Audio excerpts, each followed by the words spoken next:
إن الحمد لله نحمده ونستعينه ونستغفره ونستهديه ونعوذ بالله من شرور أنفسنا وسيئات أعمالنا من يهده الله فلا مضل له ومن يضلل فلا هادي له أشهد أن لا إله إلا الله وحده لا شريك له وأشهد أن محمدا عبده ورسوله صلى الله عليه وعلى آله وصحبه أجمعين ومن تبعهم بإحسان إلى يوم الدين. يا أيها الذين آمنوا اتقوا الله حق تقاته ولا تموتن إلا وأنتم مسلمون. يا أيها الناس اتقوا ربكم الذي خلقكم من نفس واحدة وخلق منها زوجها وبث منهما رجالا كثيرا ونساء واتقوا الله الذي تساءلون به والأرحام إن الله كان عليكم رقيبا. يا أيها الذين آمنوا اتقوا الله وقولوا قولا سديدا يصلح لكم أعمالكم ويغفر لكم ذنوبكم ومن يطع الله ورسوله فقد فاز فوزا عظيما. أما بعد. Alhamdulillah, segala puji bagi Allah Subhanahu wa taala yang telah memberikan berbagai macam nikmat kepada kita. Allah telah mencukupkan segala kebutuhan kita, baik apa yang dibutuhkan oleh fisik kita berupa makanan, minuman, pakaian, tempat tinggal, kendaraan, dan yang lainnya. Alhamdulillah alladzi bi ni'matihi tatimmus shalihat. Maupun nikmat yang dibutuhkan oleh batin kita, oleh jiwa kita, hati kita, berupa nikmat taufik, hidayah, amal saleh, ketaatan kepada Allah, ketenangan,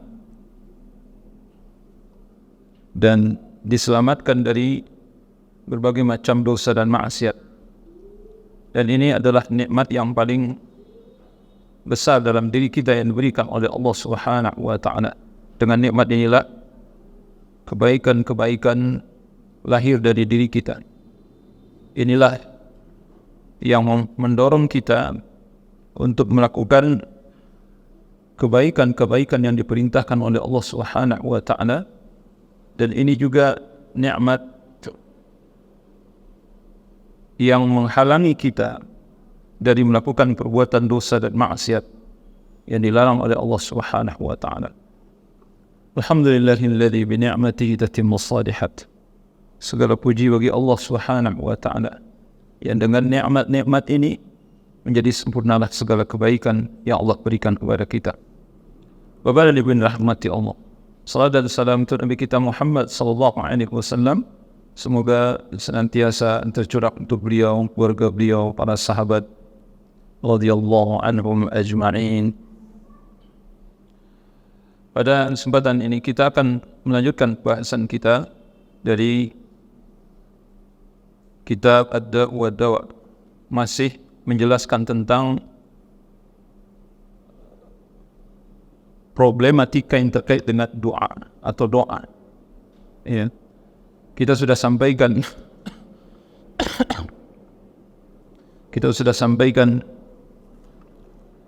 di antaranya adalah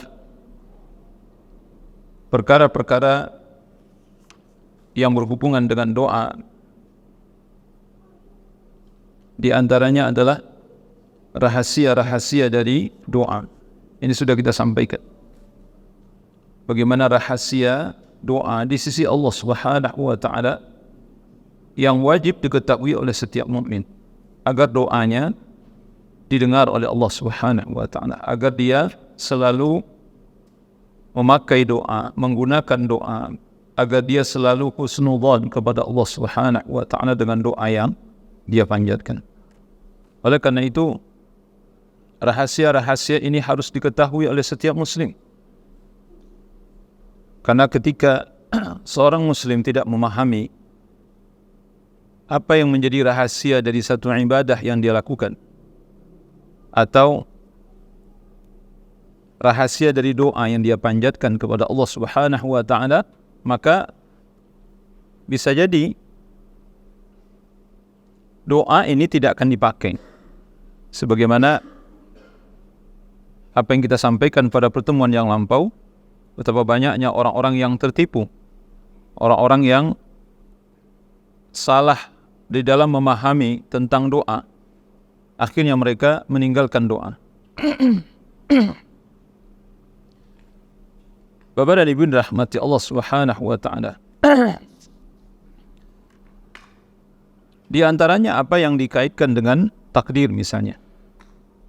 Dan hari ini juga kita akan membahas tentang korelasi atau hubungan antara doa dengan takdir ya. Meski sesungguhnya kita sudah memulai pada pertemuan yang lampau terkait dengan apa hubungan antara doa dengan takdir. Ya jelas ada hubungannya.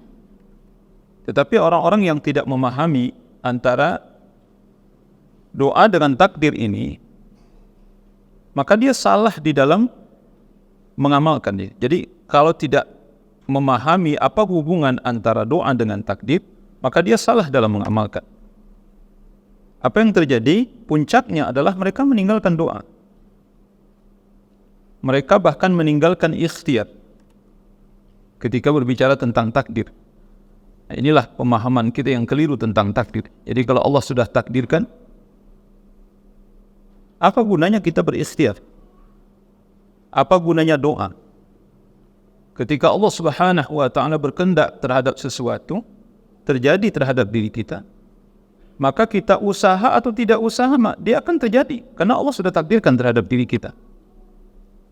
Sebaliknya, kita menghindar atau tidak, kita berusaha untuk menjauh atau menghindar atau tidak, kalau Allah sudah takdirkan ini tidak menimpa diri kita, maka kita menghindar atau tidak, itu akan terjadi, tidak akan terjadi pada diri kita.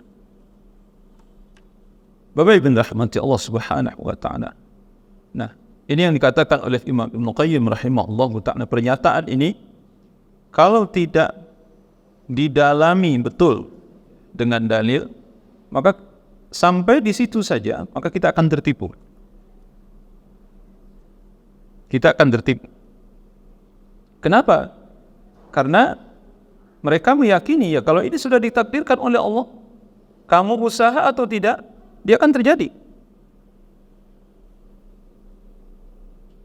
Akhirnya dia tidak usaha. Kamu berdoa atau tidak, kalau Allah takdirkan ini terjadi, ini pasti terjadi. Akhirnya dia tidak berdoa. Subhanallah. Nah, ini sudah kita sampaikan pada pertemuan yang lampau. Oleh karena itu, Bapak Ibu rahmati Allah. Jadi kita tambahkan ini. Ini menjelaskan dan menguatkan korelasi antara doa dengan takdir yang Allah tetapkan terhadap hambanya atau terhadap makhluknya. Kata beliau, wa hina idzin fad-du'a'u min aqwal asbab.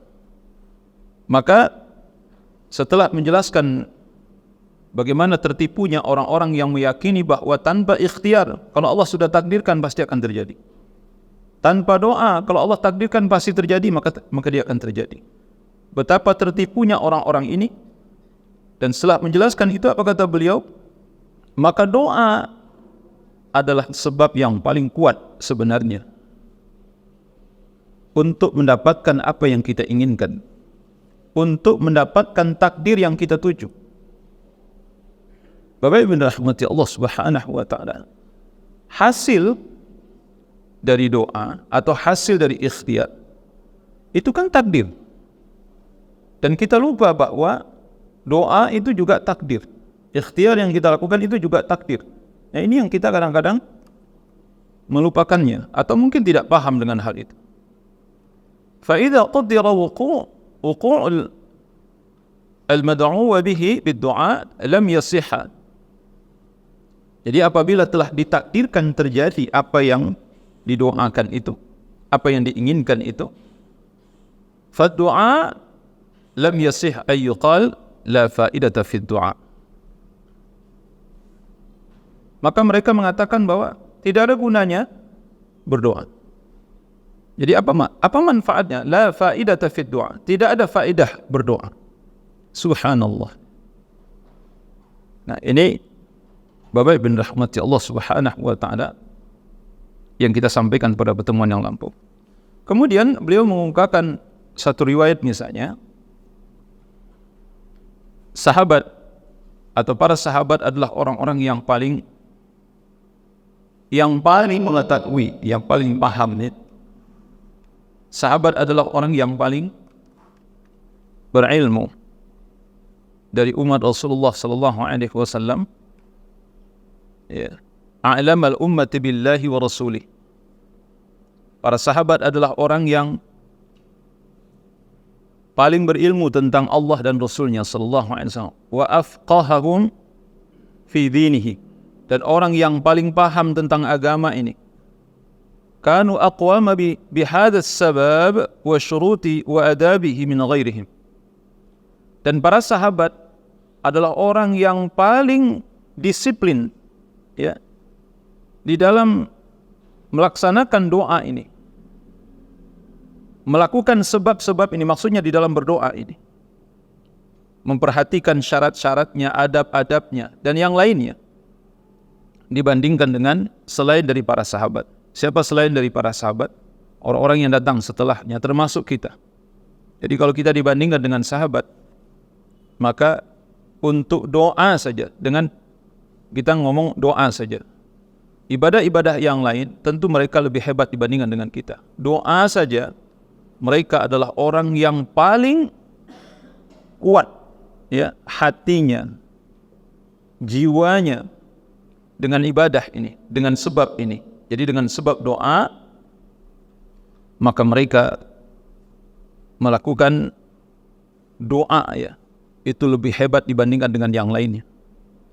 Diambil contoh misalnya Umar bin Khattab radhiyallahu an, beliau memohon pertolongan kepada Allah Subhanahu wa taala untuk mengalahkan musuhnya dengan apa? Dengan doa. Yastansiru bihi ala aduwihi wa kana 'azamu jundihi bi. Dan beliau meyakini bahwa doa itu adalah pasukan yang paling besar dan yang paling kuat. Ini Umar radhiyallahu anhu. Wa kana yaqulu li ashabi, dan beliau berkata kepada sahabatnya, lastum tunsaruna bi kathrah. Kalian tidak akan pernah ditolong, kalian tidak akan pernah mendapatkan kemenangan hanya dengan mengandalkan jumlah yang banyak. Ini diingatkan betul oleh Umar radhiyallahu anhu, dan terkenal dalam sejarah di zaman pemerintahan beliau radhiyallahu anhu. Beliau mengingatkan pasukan-pasukan untuk selalu bertakwa kepada Allah Subhanahu wa taala dan jangan bermaksiat kepada Allah Subhanahu wa taala.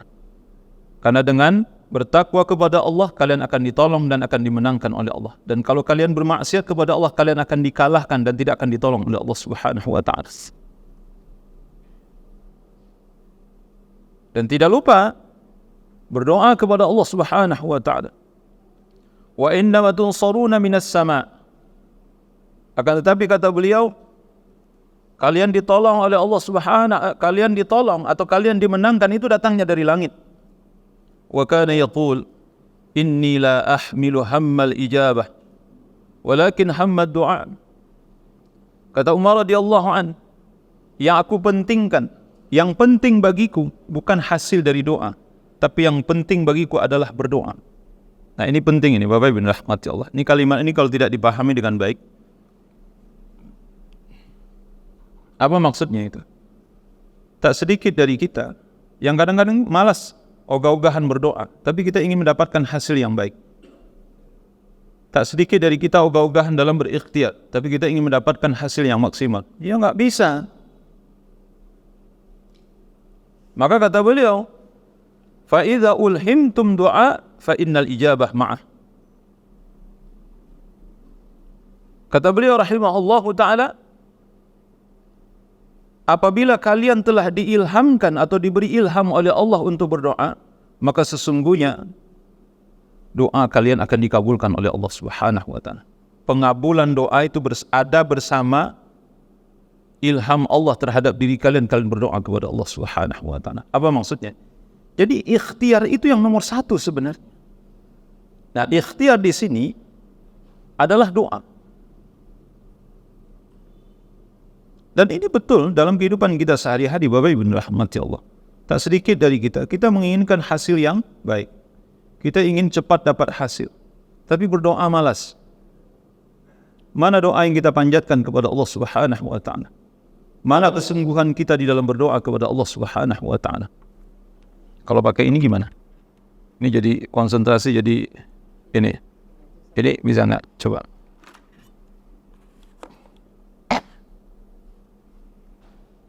Mudah-mudahan nggak ini suaranya.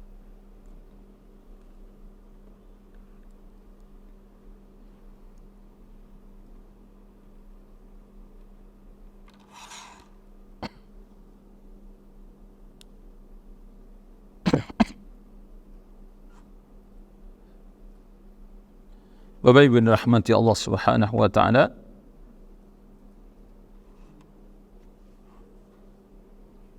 Oleh karena itu beliau mengatakan inilah ahmilu hammal ijabah walakin hammat du'a.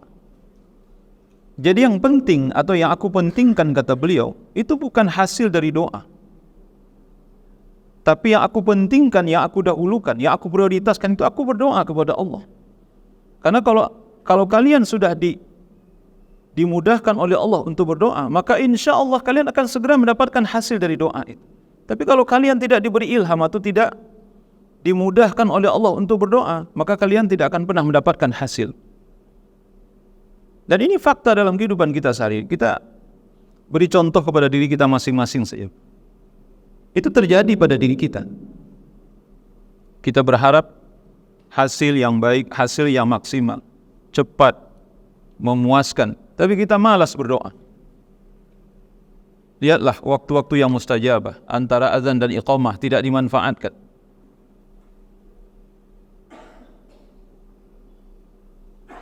Apalagi misalnya sepertiga akhir malam tidak dimanfaatkan.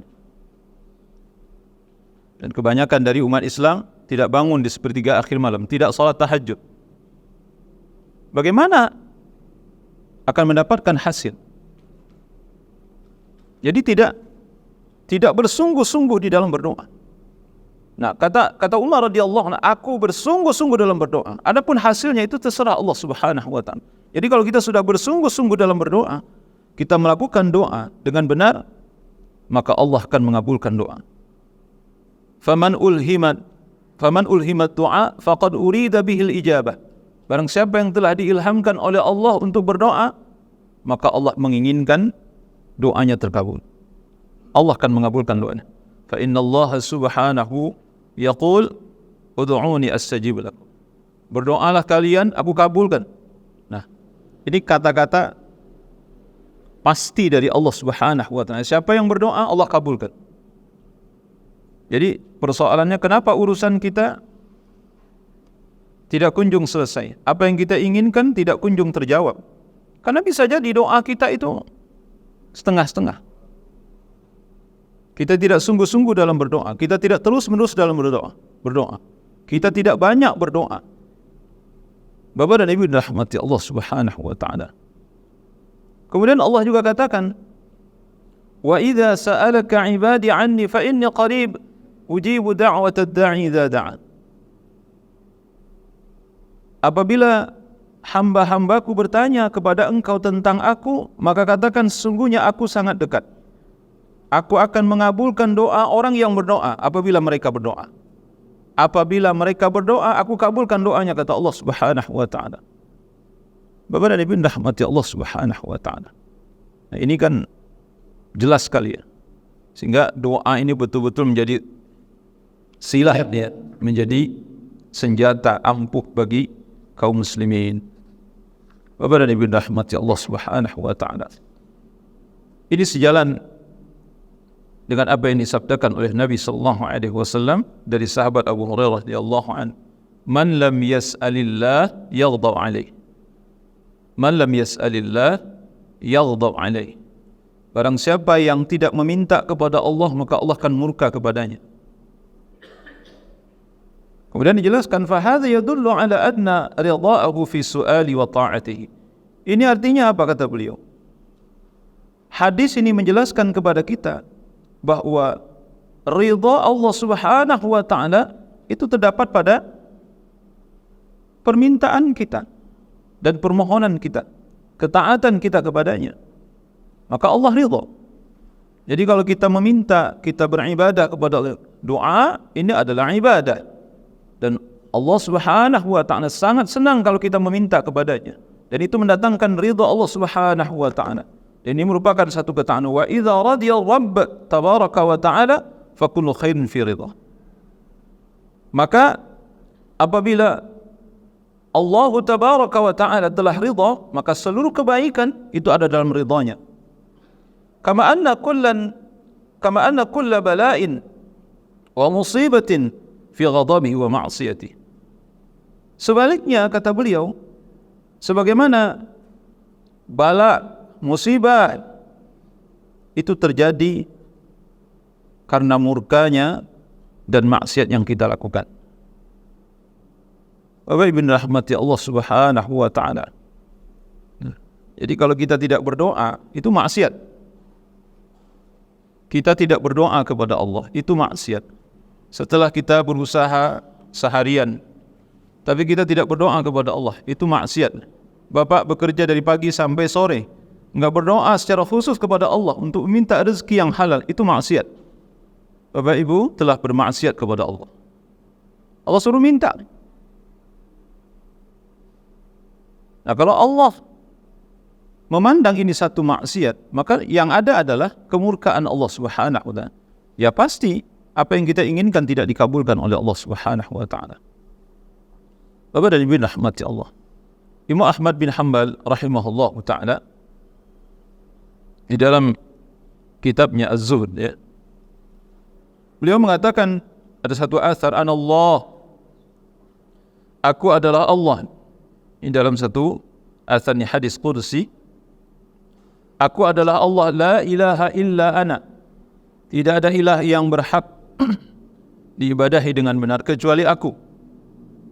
Idza raditu baraktu, kalau aku ridha, kata Allah, maka aku akan memberkahi. Walaysa li barakati muntaha, dan keberkahanku, kata Allah, tidak ada batasnya. Kalau aku ridha, maka aku akan memberikan keberkahan, dan keberkahanku, kata Allah, tidak ada batasnya. Wa idza ghadabtu la'antu, kalau aku murka, kata Allah, maka aku akan menurunkan laknatku. Kalau aku murka, maka aku akan memberikan kutukanku. Wa la'nati tablughu as-sabi'a min al-walad, dan murkaku, laknatku, kata Allah Subhanahu wa taala, itu memberikan dampak sampai 7 keturunan. Jadi istilah 7 keturunan ini, Pak, itu ada di dalam asar sebenarnya. Ada di dalam asar.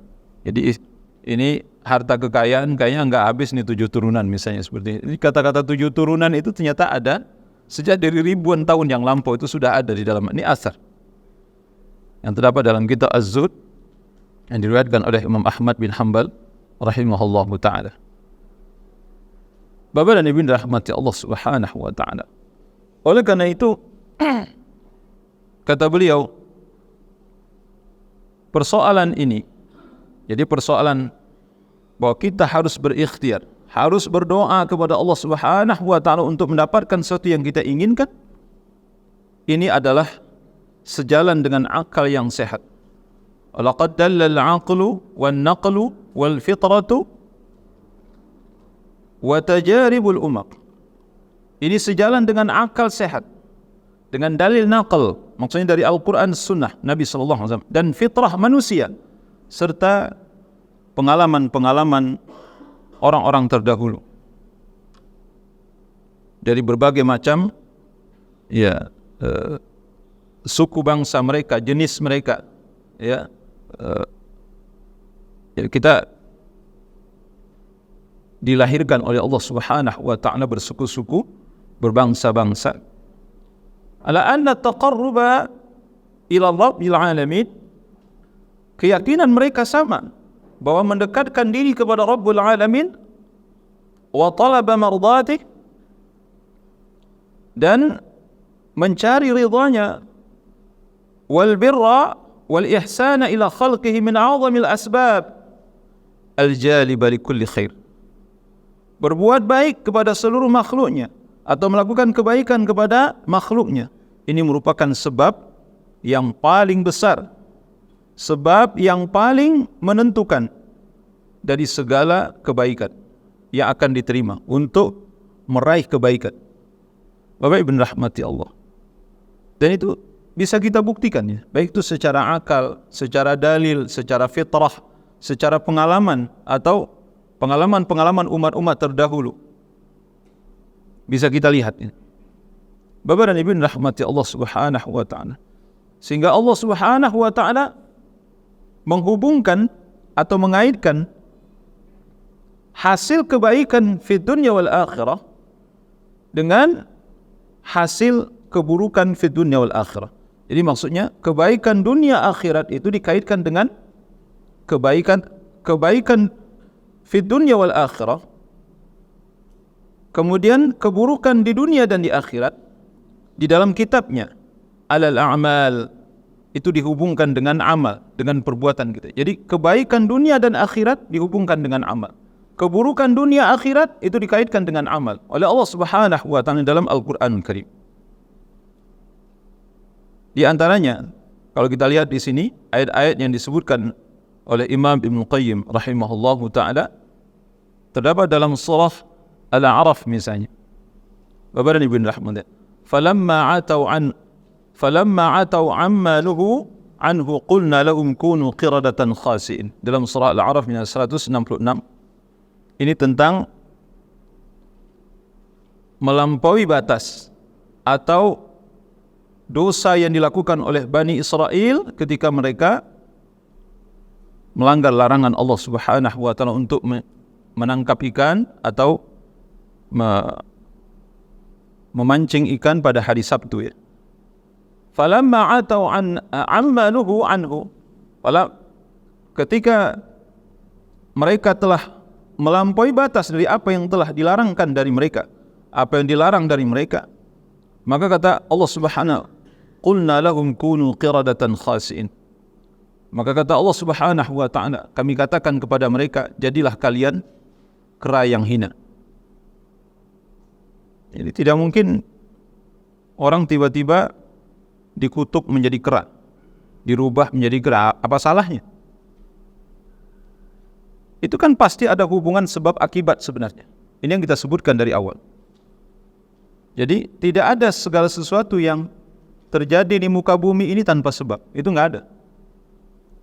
Untuk makhluk Allah Subhanahu wa ta'ala tidak ada satu pun yang terjadi tanpa sebab. Pasti ada hukum kausalitas di situ. Sebab akibatnya ada. Silakan Bapak Ibu teliti. Apapun yang terjadi di muka bumi ini pasti ada sebab akibatnya. Sebutkan satu saja yang di muka bumi ini yang terjadi tanpa sebab akibat. Tidak akan kita temukan. Nah, sebab itu takdir, akibat itu juga takdir. Selama ini kita memahami takdir itu adalah hanya akibat saja, sedangkan sebabnya itu bukan takdir. Bapak Ibu rahmati Allah. Falamma asafuna taqamna minhum. Maka tatkala mereka mendurhakai kami, maka kami tenggelamkan mereka seluruhnya. Ini maksudnya Fir'aun ya. Fir'aun ketika dia sudah melampaui batas ya, dalam surah Az-Zukhruf ini cerita tentang Fir'aun. Kemudian tenggelamkan oleh Allah Subhanahu wa taala ke dalam laut. Bapak Ibu rahmati Allah Subhanahu wa taala. Itu contohnya. Di sini disebutkan mulai dari ayat 51 nih sebenarnya. Ayat 51 menceritakan tentang bagaimana kesombongan Fir'aun dan dia menghina dan merendahkan Nabi Musa alaihi salatu wassalam ya, sampai dia katakan ya ini orang yang hina, sampai berbicara aja enggak jelas ini. Jadi dia menghina dan mengejek Nabi Musa alaihi salam. Nabi Musa memang lidahnya keluh. Bapak Ibu rahmati Allah. Kenapa orang hina seperti ini? Ya, itu disandingkan dengan saya. Nah, jadi ketika mereka, ya, atau Musa, falamma asafuna intaqamna minhum fa'aghraqna ajma'in. Maka ketika mereka membuat kami murka, kata Allah, kami hukum mereka, lalu kami tenggelamkan mereka semuanya ke dalam laut. Jadi tenggelamnya Fir'aun itu karena melampaui batas, karena dosa maksiat yang dia lakukan. Dia membangkang kepada Allah dan Rasul yang diutus oleh Allah Subhanahu wa ta'ala. Demikian pula Allah Ta'ala berfirman, was-sariqu was-sariqatu faqata'u aydiyahuma jazaa'an bima kasaba nakalan min Allah. Kata Allah Subhanahu wa ta'ala, pencuri laki-laki dan perempuan, potong tangan mereka sebagai balasan dari apa yang telah mereka lakukan. Ini kan ada hubungan sebab akibat. Kenapa tangan orang dipotong itu maksud? Bapak dan Ibu rahmati Allah Subhanahu wa ta'ala. Nah, inilah hubungannya antara doa dengan takdir. Bapak Ibu rahmati, itu tidak bisa diinikan. Jadi ketika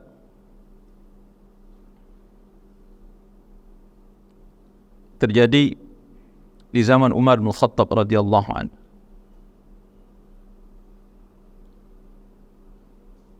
ada seseorang yang menenggak khamar gitu. Kemudian Umar radhiyallahu anhu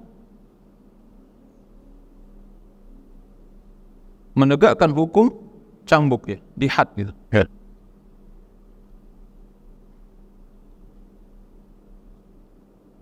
Bagaimana Bapak Ibu kisahnya itu, masih ada ingat kisahnya? Kemudian orang ini protes kepada beliau. Apa protesnya? Ya, saya minum-minum ini, kata beliau, ini sudah ditakdirkan oleh Allah Subhanahu wa ta'ala. Apa kata Umar? Aku mencambuk, ini juga ditakdirkan oleh Allah Subhanahu wa ta'ala. Nah, coba bayangkan. Ada yang bisa bantah itu? Kalau kamu katakan kamu mencuri, itu ditakdirkan oleh Allah. Aku memotong tanganmu, kata Umar, ini ditakdirkan oleh Allah Subhanahu wa ta'ala. Sama seperti engkau mengatakan engkau mencuri, engkau minum khamar, itu ditakdirkan oleh Allah. Aku potong, tak aku cambuk kamu, ini ditakdirkan oleh Allah. Ini takdir Allah Subhanahu wa ta'ala. Bapak dan Ibu rahmati Allah Subhanahu wa ta'ala. Termasuk juga ketika di zaman Umar radhiyallahu an, ini pada saat beliau menjadi khalifah, di Syam itu terjadi wabah taun. Ini sangat populer, Pak. Ada dalam hadisnya, dalam asar sebutkan. Kemudian sebelum masuk ke Syam, ada yang memberi kabar bahwa penduduk Syam, di Syam tengah terjadi wabah taun. Taun, Pak, taun. Ya. Penyakit taun ini adalah penyakit yang kalau terkena penyakit itu tidak ada obatnya. Wallahu alam, kalau sekarang saya tidak tahu ya. Tapi kalau dulu itu nggak ada obatnya. Tapi kalau siapa yang terkena penyakit taun itu, ada seorang sahabat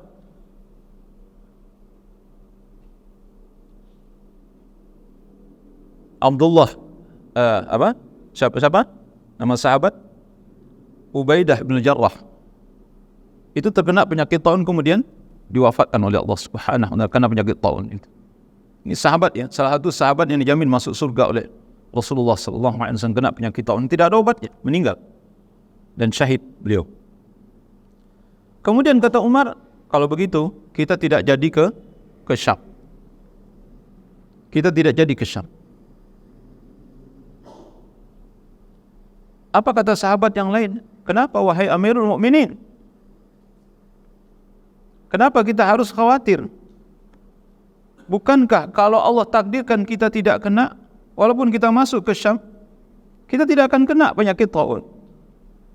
Bapak Ibu rahmati Allah Subhanahu wa ta'ala. Apa kata Umar? Benar. Tetapi aku tetap tidak mau masuk, kata Umar, dan aku memilih jalan pulang. Jadi kalau dikatakan bahwa kalau kita masuk ke Syam, kalau Allah takdirkan kita tidak kena, maka tidak akan kena. Ini kan bahasanya itu seakan-akan benar, Pak. Betul tidak?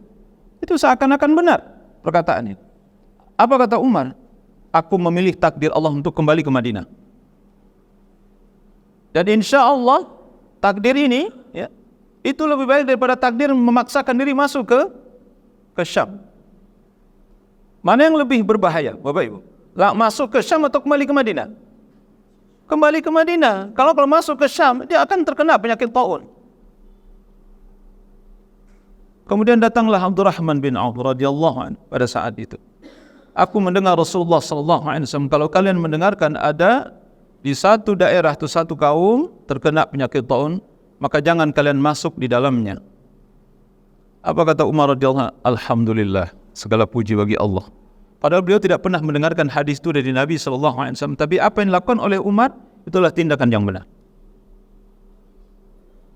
Jadi beliau nggak jadi masuk ke Syam itu. Tapi beliau balik ke Madinah. Dan beliau katakan, aku kembali ke Madinah, ini takdir Allah. Aku memilih takdir Allah untuk kembali ke Madinah. Tidak memilih takdir Allah untuk masuk ke Syam. Bapak Ibu rahmati Allah. Coba, kalau masuk ke Syam misalnya, dan sudah diketahui di sana ada penyakit taun yang menyebar, apa yang terjadi? Ya Allahu a'lam. Wallahu a'lam. Bapak Ibu rahmati Allah Subhanahu wa taala. Jadi hubungan sebab akibat itu sangat erat ya. Demikian pula firman Allah Subhanahu wa taala misalnya, in tattaqullaha yaj'al lakum furqana wa yukaffir 'ankum sayyi'atikum wa yaghfir lakum dzunubakum. Dalam surah Al-Anfal ayat 29 Allah Subhanahu wa taala berfirman, jika kalian bertakwa kepada Allah, maka Allah akan menjadikan furqan bagimu. Furqan itu maksudnya adalah kekuatan pembeda antara yang benar dengan yang salah.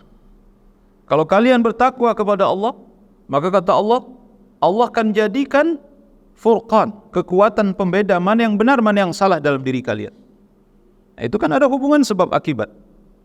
Makanya orang-orang yang tidak bertakwa kepada Allah selalu tertutup hatinya dari kebenaran itu. Orang-orang yang tidak bertakwa kepada Allah, orang-orang yang suka bermaksiat, yang tidak menjalankan perintah Allah, tidak menjauhi larangan Allah, hatinya ditutup oleh Allah untuk mengenal mana yang hak, mana yang batil, untuk membedakan mana yang benar, mana yang salah. Bapak Ibu rahmati Allah Subhanahu wa taala. Dan ini semacam syarat. Dan hubungan sebab akibat, wa yukaffir 'ankum sayyi'atikum. Dan Allah Subhanahu wa taala akan mengampuni kesalahan-kesalahan. Jadi dengan bertakwa kepada Allah, maka dosa-dosa kita akan diampuni oleh Allah Subhanahu wa taala. Ya, sebagaimana yang kita pahami dalam hadis-hadis Nabi, orang yang bertakwa kepada Allah dia akan menyibukkan diri dengan amal-amal saleh. Sedangkan amal-amal saleh itu mengampuni dosa, menggugurkan dosa. Jadi sejalan dengan ayat Allah Subhanahu wa taala. Dalam ayat yang lain misalnya surah At-Taubah ayat 11. Fa in tabu wa aqamus shalah wa atawuz zakah fa ikhwanukum fid din. Maka jika mereka bertobat kepada Allah. Ini maksudnya orang-orang munafik nih. Orang-orang munafik. Jika mereka bertobat kepada Allah, mereka mendirikan salat, mereka membayarkan zakat, fa ikhwanukum fid din. Maka kata Allah, mereka adalah saudaramu di seagama. Mereka adalah saudaramu seagama. Tapi kalau mereka tidak bertobat, tidak mendirikan salat, tidak membayarkan zakat, mereka bukan saudaramu di agama ini. Jadi orang munafik, Bapak Ibu rahmati Allah, ini yang sampai pada nifaq akbar. Dia bukan saudara kita dalam agama ini. Karena keyakinan saya sudah beda sebenarnya. Makanya nanti apa yang kita lakukan nggak sejalan dengan orang-orang munafik. Itu selalu berbeda, Pak. Kita ke kanan, dia ke kiri. Kita lurus, dia bengkok. Maka kalau akidahnya benar, dia kembali kepada jalan yang benar, dia bertobat kepada Allah, mendirikan salat, membayarkan zakat, maka mereka adalah saudara kalian. Ini ada hubungan sebab akibat. Bapak Ibu rahmati Allah Subhanahu wa taala. Ini bila dikaitkan antara doa dengan takdir. Semoga kita diberikan pemahaman yang benar oleh Allah Subhanahu wa taala. Dan insyaallah ba'da Isya nanti kita sambung sedikit dan beberapa riwayat akan kita sampaikan terkait dengan bagaimana memahami takdir dengan benar. Insyaallah. Sallallahu ala nabiyina Muhammad wa ala alihi wa sahbihi wa sallam. Assalamualaikum warahmatullahi wabarakatuh. Bismillahirrahmanirrahim. Alhamdulillah wassalatu wassalamu ala Rasulillah wa ala alihi wa sahbihi wa mawalah ma ba'd. Kita tambahkan sedikit Bapak Ibu rahmati Allah Subhanahu wa taala. Ya, ini ayat-ayat banyak sekali terkait dengan hukum kausalitas atau sebab akibat. Tidak mungkin akibat terjadi tanpa sebab. Itulah yang Allah tegaskan dalam Al-Quran. Jadi tidak ada sesuatu terjadi dengan sendirinya.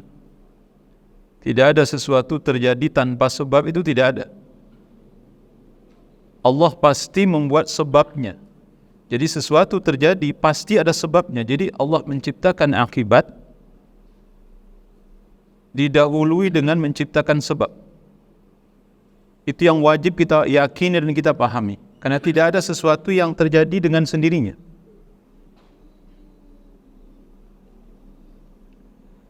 Kita sudah sampaikan penciptaan Adam, penciptaan Isa misalnya, berbeda dari penciptaan kita.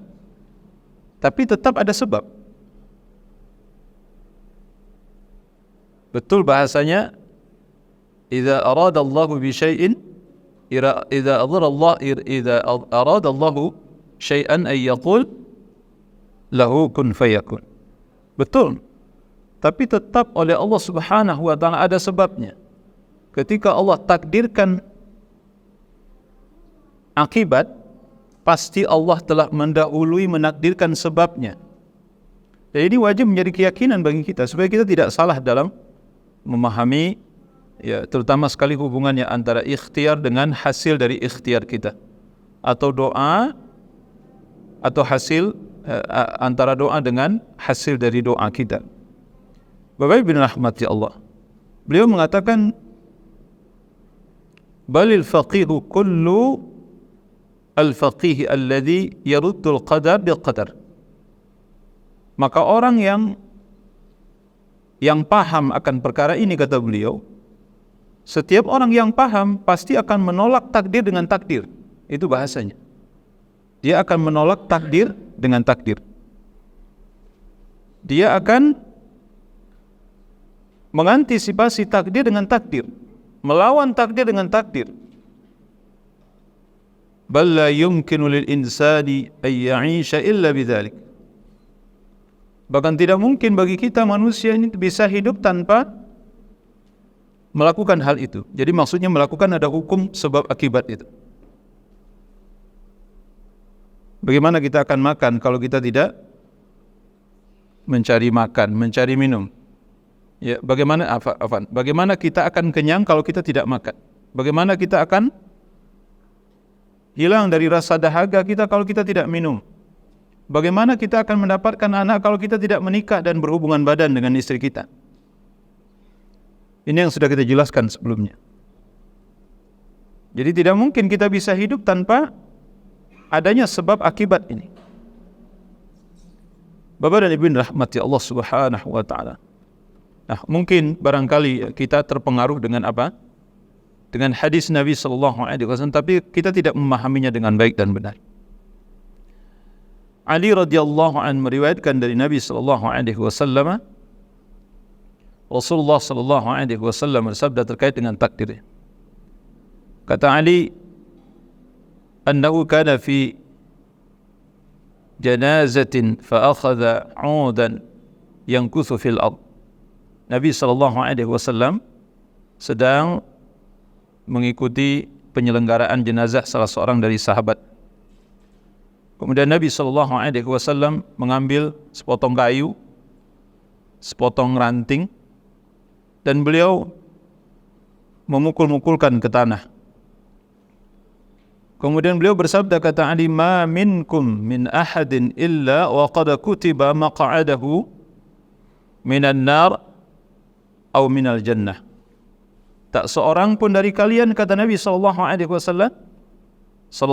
wasallam, melainkan telah ditetapkan oleh Allah di mana tempatnya, apakah di neraka atau di surga.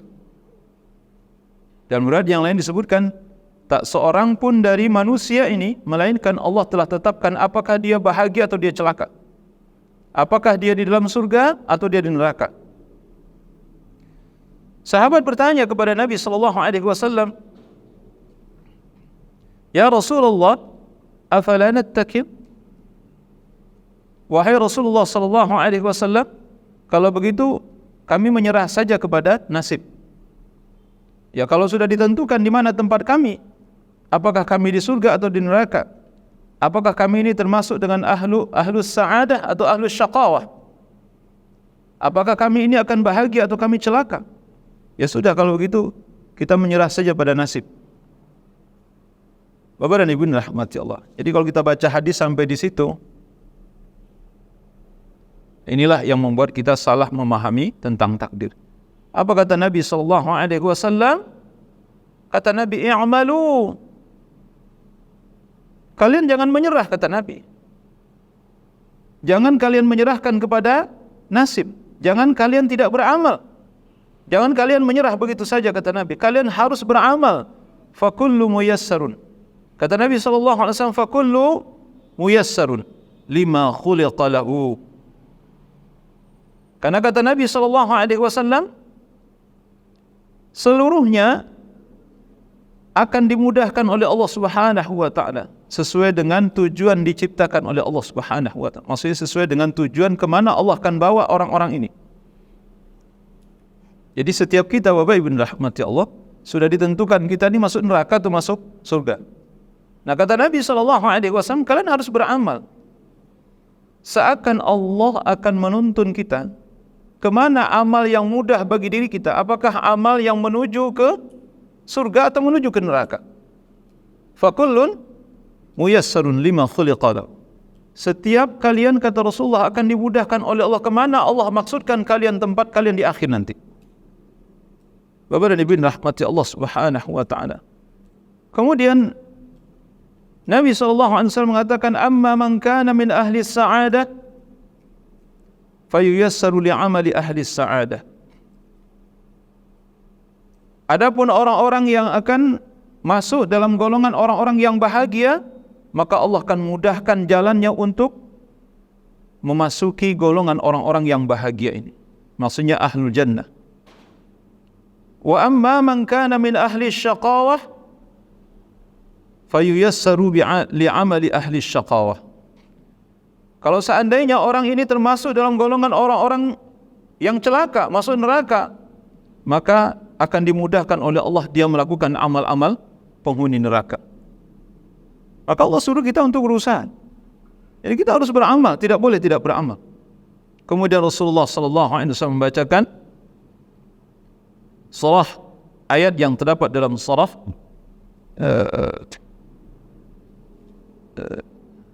فَأَمَّا مَنْ أَعْطَى وَاتَّقَى وَصَدَّقَ بِالْحُسْنَى فَسَنُيَسِّرُهُ لِلْيُسْرَى وَأَمَّا مَنْ بَخِلَ وَاسْتَغْنَى وَكَذَّبَ بِالْحُسْنَى فَسَنُيَسِّرُهُ لِلْعُسْرَى. Nabi SAW membacakan ayat Allah Subhanahu wa taala ini dalam surah apa itu? Bapak Ibu rahmati Allah. Di sini tidak disebutkan. Adapun orang-orang yang membenarkan, fa'amma man a'ta wattaqa, adapun orang-orang yang memberikan hartanya dan bertakwa kepada Allah, wattaqa wa saddaqa bil husna, dan membenarkan pahala terbaik, maksudnya ada surga. Dia meyakini bahwa surga itu benar-benar ada. Fasanuyassiruhu lil yusra, maka Allah akan mudahkan untuknya menuju surga. Wa amma man bakhila wastaghna, adapun orang-orang yang bakhil dan merasa dirinya sudah berkecukupan, wa kadzdzaba bil husna, dan mendustakan pahala terbaik, maksudnya dia tidak percaya dengan surga. Fasanuyassiruhu lil usra, maka Allah akan sulitkan dia untuk menuju surga tersebut.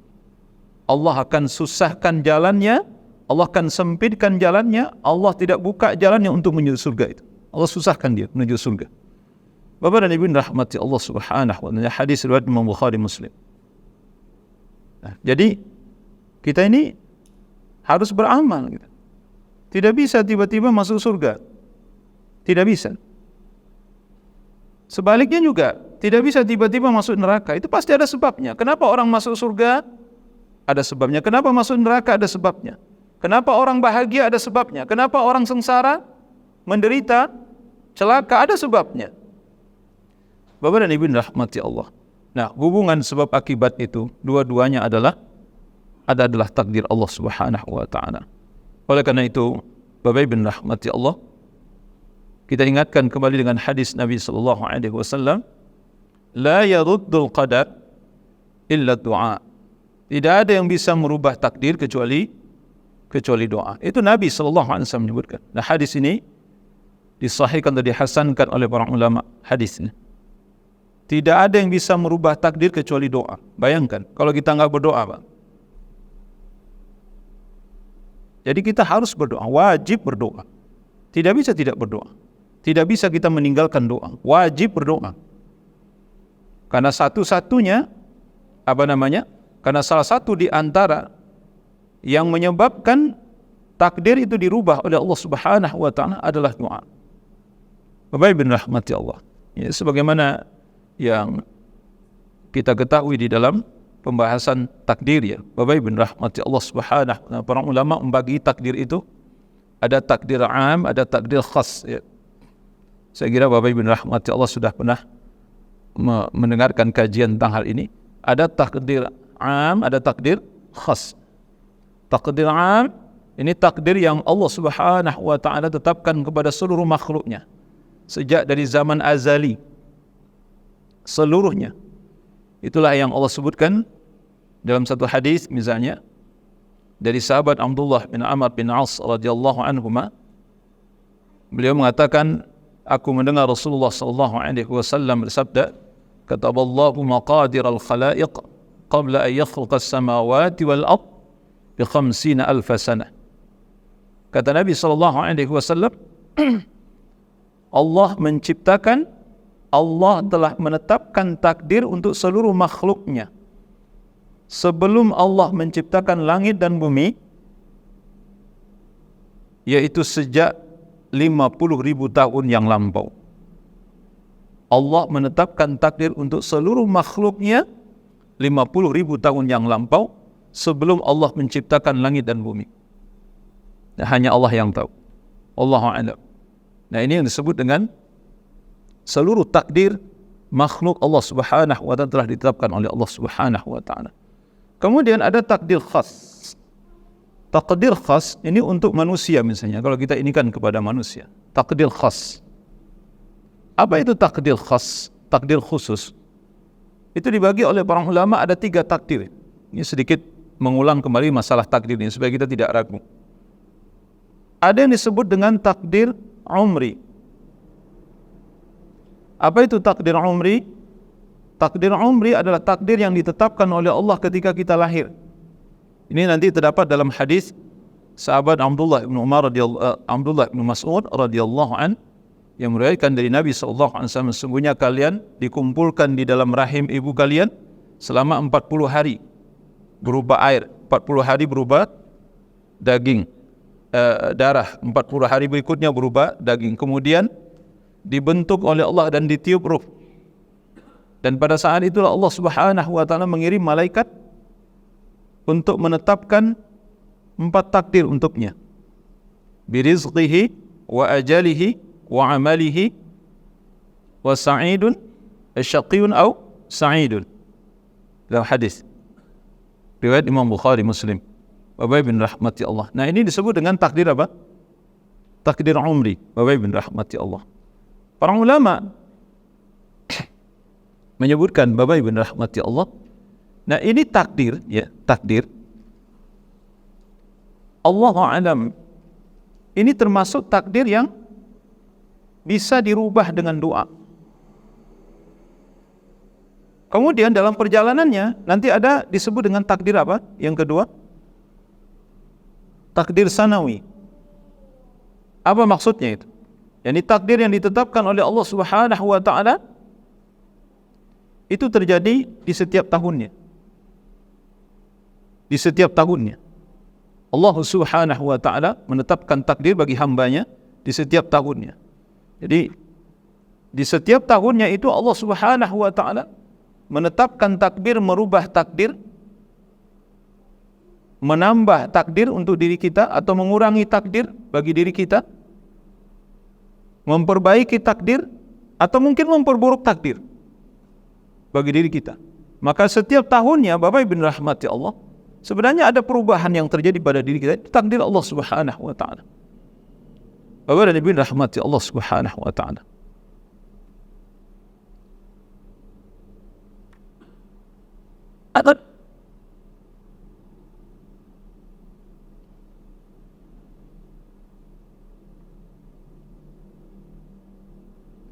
Nah, kemudian yang ketiga itu disebut dengan takdir yaumi.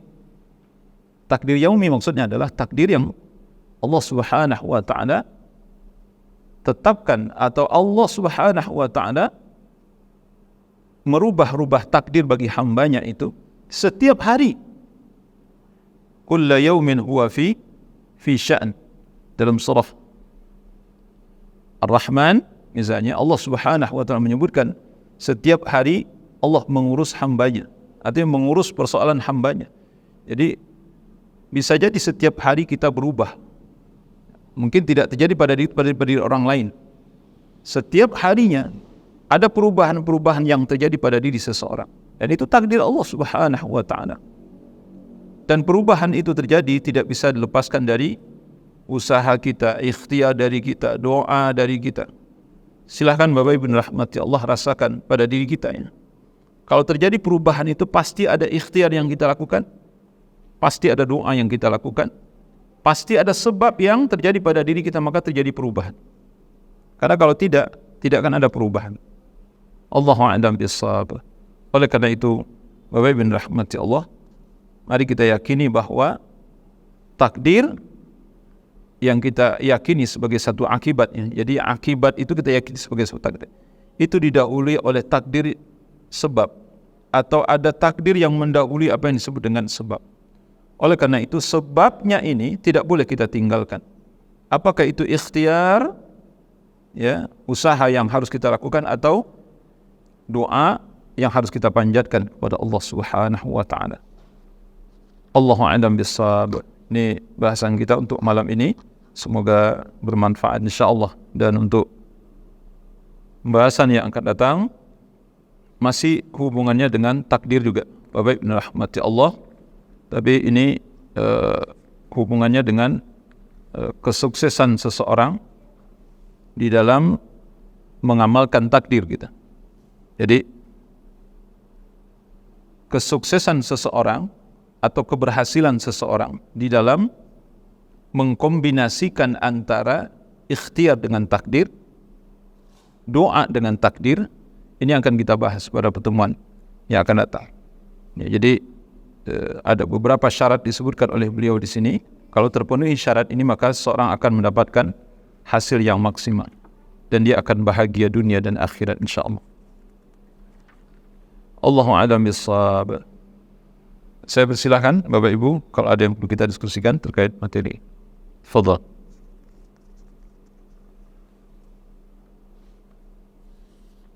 Silakan Mbak.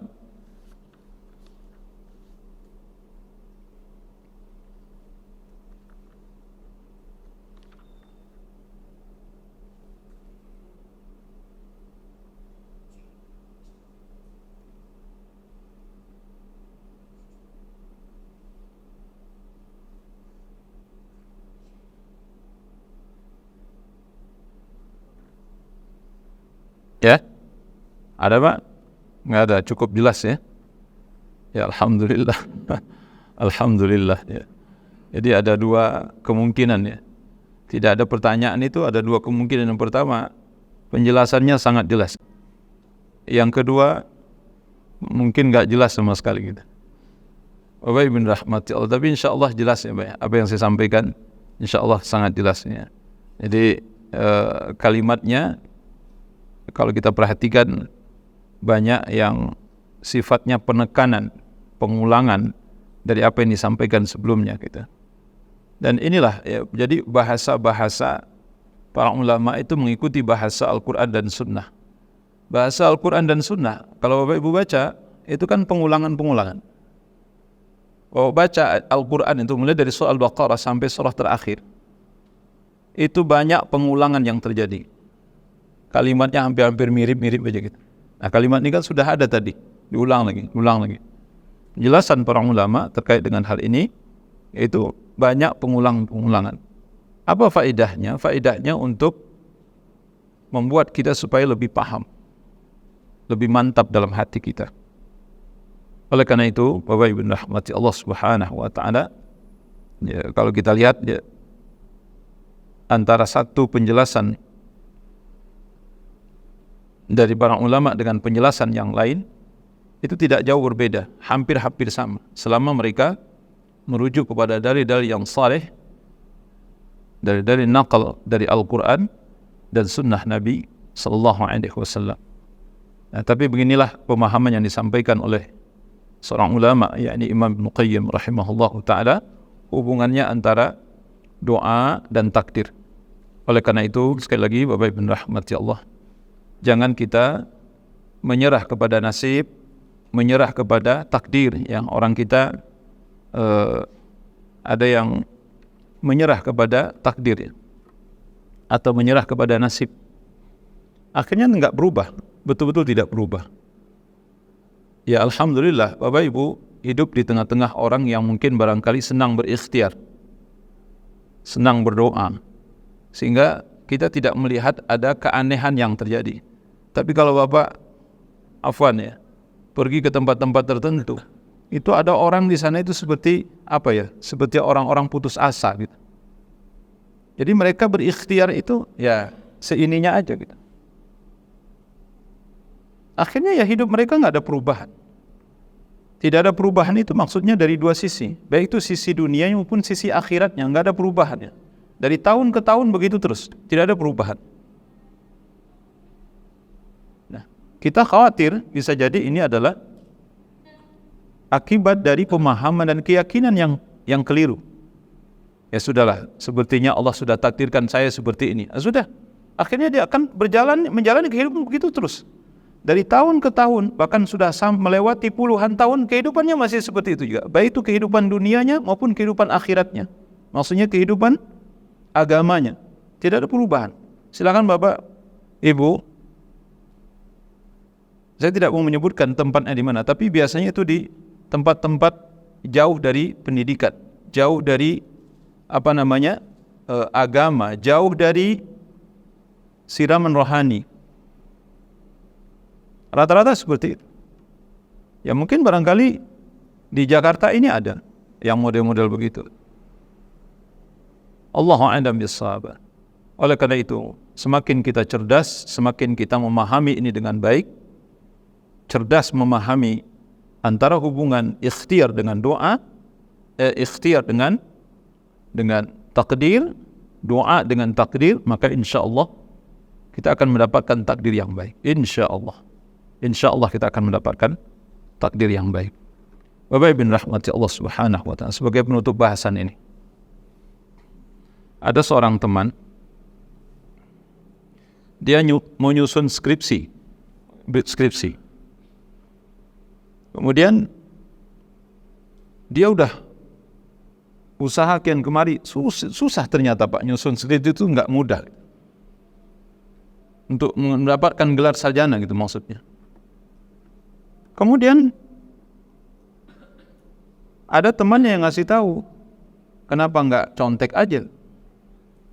Itu kan banyak tuh skripsi yang udah jadi gitu kan. Lihat jurusan yang sama dengan kamu gitu maksudnya. Gitu. Terus dia mengatakan, oh iya ya, kenapa nggak ini aja? Tinggal ketik doang gitu, tinggal fotokopi aja gitu maksudnya. Oh, gitu. Nanti diajukan ke pembimbing gitu. Saya tidak tahu Pak, mungkin ada sarjana yang model begini, gitu kan? Jadi sarjana fotokopi gitu maksudnya. Sarjana karena melihat, jadi bukan hasil karya ilmiahnya, bukan, tapi karena ilmiah. Kemudian dia cobalah untuk melakukan itu. Apa yang dia katakan? Bapak Ibu rahmati Allah, setiap kali saya mau mencoba melakukan itu, Selalu ada halangan. Jadi buku yang dicari itu nggak ketemulah, yang skripsi itu yang nggak ketemulah, inilah. Pokoknya ada aja halangannya. Dan itu berulang-ulang kali terjadi. Bapak Ibu rahmati Allah. Kemudian dia berpikir, ya Allah, mungkin Engkau tidak izinkan aku untuk mencontek.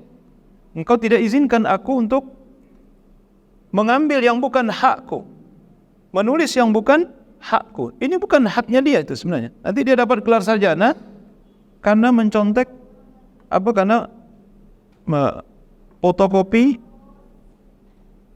hasil skripsi orang lain gitu. Akhirnya dia berhenti di situ.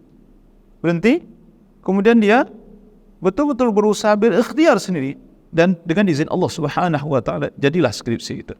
Apa yang saya maksudkan Bapak Ibu? Ini yang disebutkan oleh Nabi sallallahu alaihi wasallam.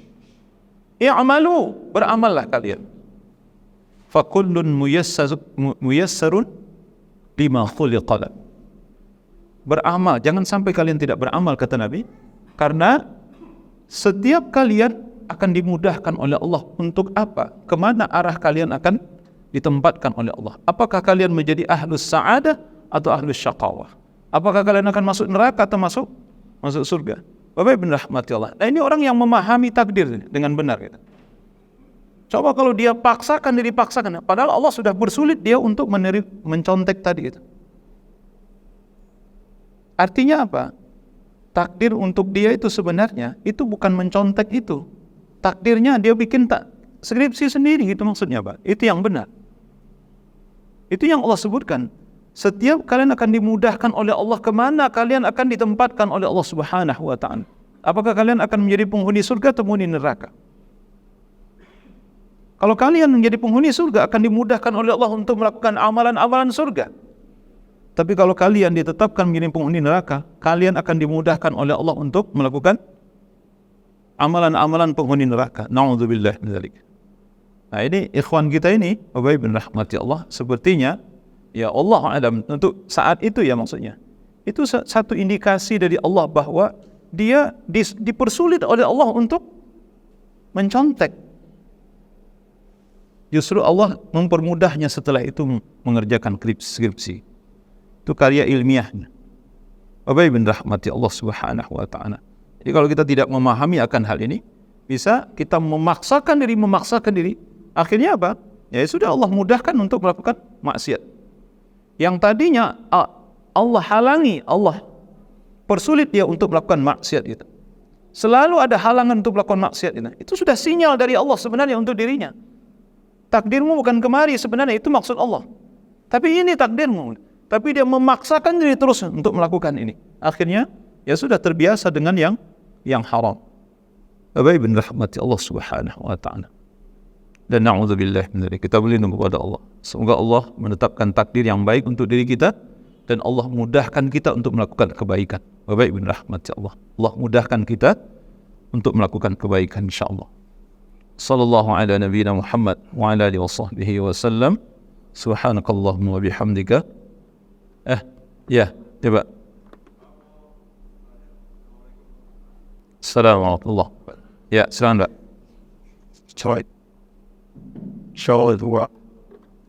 Assalamualaikum. Dan baru betul dan dia kerabat betul dekat pikiran macam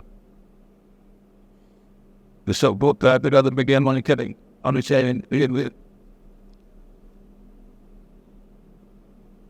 bahasanya itu dihubungkan dengan ikhtiar kita, Pak.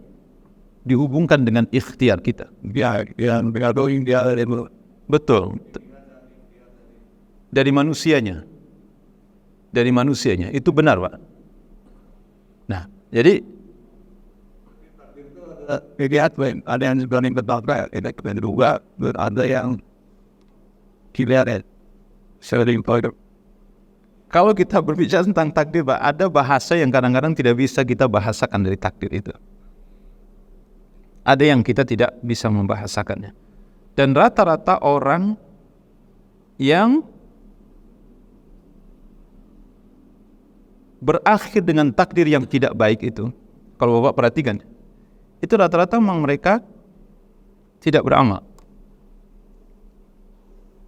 Tidak beramal. Dan kita sudah lihat contoh dari dulu ya. Hanya orang-orang yang beramal saleh lah yang akhirnya akan husnul khatimah. Tapi orang-orang yang tidak beramal saleh tidak ada yang husnul khatimah.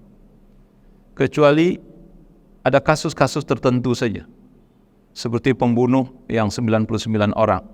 Seperti ada sahabat yang baru masuk Islam, kemudian ikut berjihad mati syahid. Padahal belum sempat melakukan amal apapun kecuali ikut jihad bersama Nabi SAW. Seperti ada seorang pembantu Yahudi Nabi SAW. Ketika dia sakit parah, Nabi datang ke rumahnya. Kata Nabi, masuk Islam lah. Kemudian pada saat itu, dia mengucapkan 2 kalimat syahadat di hadapan Nabi. Setelah mengucapkan itu, dia meninggal. Padahal kalau kita perhatikan itu, tidak ada amal soleh sebelumnya. Nah ini kan kejadian-kejadian khususnya kalau kita perhatikan. Tetapi wallahu a'lam, hanya Allah yang tahu. Zahirnya kita tidak tahu. Bisa jadi sebelum dia masuk Islam, sebenarnya di hatinya itu sudah ada ingin untuk Islam. Cuma kita yang tidak tahu. Itu. Dan Allah takdirkan. Kemudian ada seorang pemabuk misalnya. Pokoknya sudah putus asa keluarganya, seluruh Pak. Pemabuk Pak. Kemudian satu kali dia memaksakan diri untuk ikut sholat. Dan minta diimami sholat. Gitu. Orang-orang sudah selesai sholat dan waktunya belum masuk waktu sholat itu. Sholat sudah selesai dan belum masuk waktu berikutnya. Tapi dia memaksa sholat. Dia ambil wudu, tolong imamin saya pengen sholat. Kemudian ketika diimami oleh imam di masjid itu, ketika sujud dia meninggal Pak. Padahal kerjaannya selama ini mabuk-mabukan aja. Nah ini kan kejadian-kejadian khusus Pak di sisi Allah sebenarnya. Itu mungkin kita tidak tahu, mungkin si pemabuk ini sudah sejak lama dia ingin tobat kepada Allah, cuma tidak kesampaian saja. Nah kemudian di akhir hayatnya Allah berikan husnul khatimah. Itu kejadian khusus. Tetapi secara umum Bapak Ibu rahmatullah, rata-rata orang husnul khatimah itu rata-rata orang-orang saleh, orang yang taat kepada Allah. Rata-rata orang yang su'ul khatimah itu rata-rata yang tidak beramal saleh. Pasti itu. Silakan Bapak lihat sejarah gitu. Dan itu memang pilihan, termasuk pilihan itu. Jangan dikatakan enggak pilihan itu. Dan Allah Subhanahu wa ta'ala sudah berikan kepada kita, inna hadainahu as-sabila imma syakiran wa imma kafura. Kami sudah bentangkan jalan, kata Allah. Ada orang yang mengambil jalan kami ini, kemudian dia bersyukur kepada Allah. Ada orang yang tidak mau mengambil jalan ini, kemudian dia kufur. Itu Allah sebutkan. Jadi memang sangat tergantung kepada kita juga. Gitu. Nah tetapi sekali lagi, hanya Allah yang tahu. Ini kan rahasia Allah. Maka kata Imam At-Tahawi rahimahullahu ta'ala, Imam At-Tahawi mengatakan, ingatlah wahai kaum muslimin, takdir itu adalah rahasia Allah Subhanahu wa ta'ala. Oleh karena itu jangan kalian terlalu banyak memperbincangkan tentang takdir, khususnya masalah-masalah yang tak mampu dicerna oleh akal gitu. Karena seperti yang saya katakan, ada bagian-bagian takdir itu yang kita tidak bisa membahasakannya dengan bahasa lisan. Justru kalau kita bahasakan dengan bahasa lisan itu nanti bertentangan dengan akal. Bertentangan dengan akal sehat. Gitu. Nah, itulah rahasia Allah Subhanahu wa ta'ala. Oleh karenanya Nabi SAW tidak pernah berbicara tentang takdir terlalu banyak. Ingat kata Nabi, orang-orang sebelum kalian dibinasakan oleh Allah karena mereka terlalu banyak berbicara tentang takdir dan berbantah-bantahan tentang takdir. Oleh karena itu, Bapak Ibu rahmati Allah, tugas kita adalah beramal. Beramal, berikhtiar, berdoa kepada Allah Subhanahu wa ta'ala. Kemana arah kita akhirnya? Nah, itulah nanti akan kita terima masing-masing. Apakah kita ahlus sa'adah atau ahlus syaqawah? Kita akan lihat nanti di akhir. Tapi jangan sampai tidak beramal. Kan ingat kalau jangan tidak beramal. Beramal kata Nabi, teruslah beramal. Kalian akan tahu di mana tempat singgah terakhir kalian. Allahu a'lam bishawab. Nah, tidak bisa juga. Apa kata Nabi sallallahu alaihi wasallam dalam hadis Ibnu Mas'ud yang kita sebutkan tadi? Ada orang yang seumur hidupnya telah beramal dengan amalan saleh, tapi menjelang akhir hayatnya Ada orang yang beramal dengan amal soleh sehingga antara dia dengan surga itu tinggal satu hasta, illa dhira'an, kata Nabi, tinggal satu hasta. Menjelang kematiannya, kata Nabi SAW, berubah takdir tadi. Jadi ketetapan Allah Subhanahu wa Ta'ala untuk orang ini berubah. Itu. Apa itu? Yang tadinya amal saleh kemudian dia berubah menjadi amal taleh, melakukan amal-amal masuk neraka gitu. Pokoknya menjelang kematiannya, mungkin sehari atau 2 hari atau mungkin sebulan, 2 bulan menjelang dia mati, dia berubah menjadi orang jahat, suka bermaksiat, berbuat dosa. Kemudian dia mati dalam keadaan berbuat dosa dan maksiat, akhirnya dia masuk neraka, kata Nabi. Sebaliknya, ada orang yang seumur hidupnya melakukan amalan-amalan penghuni neraka, sehingga antara dia dengan neraka itu tinggal satu hasta saja, kata Rasulullah SAW. Akan tetapi ketetapan takdir telah mendahuluinya. Menjelang kematiannya dia berubah, bertaubat kepada Allah, dia melakukan amal-amal saleh, kemudian dia mati dalam keadaan husnul khatimah, matilah dia dalam keadaan masuk surga. Itu hadis Nabi SAW. Tapi itu penjelasannya panjang, Pak.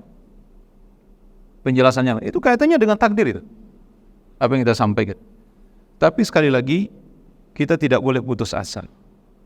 Tidak boleh putus asa. Oleh karena itu, Bapak Ibu rahmati Allah, perbanyaklah berdoa kepada Allah. Jangan tertipu dengan amal soleh yang kita lakukan.